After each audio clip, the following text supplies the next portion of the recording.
Cinema హీరోలు విగ్గులు, పెట్టుడు మీసాలు ధరించడం సర్వసాధారణం. కాని, ఇటీవల బాలకృష్ణకు స్టేజ్పై సంభవించిన ఒక విషయానికి వైరల్గా ప్రచారం చెందుతోంది.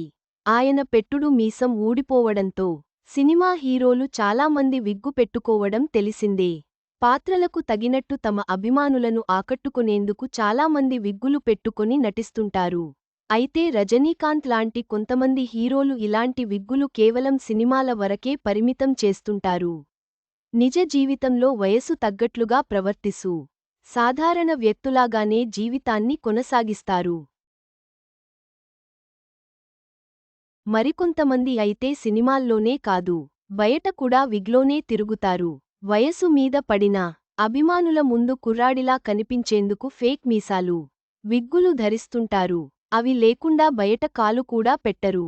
అలాంటి నటుల్లో నందమూరి బాలకృష్ణ ఒకరు. విగ్గు, పెట్టుడు మీసాలు లేకుండా ఆయన బయట తిరగలేరు. ఈ విషయానికి అందరికీ తెలిసిందే. తాజాగా మరోసారి ఆయకున్నది పెట్టుడే మీసాలే అన్న విషయానికి బయటకు వచ్చింది. ఓ స్టేజ్పై ఆయన మాట్లాడుతుండగా మూతికి అతికించుకున్న ఫేక్ మీసాలు ఊడిపోయాయి. అందరి ముందే గమ్ తెప్పించుకొని మీసాలు అతికించుకొని తన ప్రసంగాన్ని కొనసాగించాడు. నందమూరి బాలకృష్ణ ఇటీవల తన 65వ పుట్టినరోజుని బసవతారకం ఆస్పత్రిలో అభిమానుల సమక్షంలో ఘనంగా జరుపుకున్నాడు. కత్తిని గాల్లో తిప్పుతూ కేకు కట్ చేసి అభిమానులను అలరించాడు. అనంతరం ఆయన ఫ్యాన్స్ని ఉద్దేశించి మాట్లాడాడు. తన స్పీచ్లో ఎప్పటిలాగానే తన బ్లడ్ వేరు, బ్రీడ్ వేరు అని ఊదగొట్టాడు. అయితే బాలయ్య ఇలా మాట్లాడుతన్న సమయంలో తన పెట్టుడు మీసం కాస్త ఊడిపోయింది.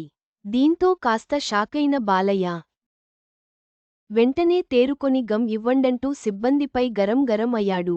గమ్ ఇవ్వగానే వెనక్కి తిరిగి మీసాలను అతికించుకొని మళ్లీ తన ప్రసంగాన్ని కొనసాగించాడు. దీనికి సంబంధించిన వీడియో ఇప్పుడు నెట్టింట వైరల్గా మారింది. ఈ వయసులో విగ్గులు, పెట్టుడు మీసాలు అవసరమా? మనదంతా ఓపెన్ బుక్ అని ప్రతిసారి చెప్పే బాలయ్య ఇలా బయట ఫేక్ మీసాలు పెట్టుకొని తిరగాల్సిన అవసరం ఏముంది? సినిమాల్లో ఎలాగో తప్పదు, నిజ జీవితంలో అయినా సహజంగా బతుకొచ్చు కదా అని నెటిజన్స్ కామెంట్ చేస్తున్నారు. బాలయ్య పెట్టుడు మీసం ఊడిపోవడం, గమ్ కోసం ఆయన చూపిన ప్రతిస్పందన నెటిజన్లను వినోదపరిచింది. వయసు, సహజత్వంపై మళ్లీ చర్చ జరుగుతోంది.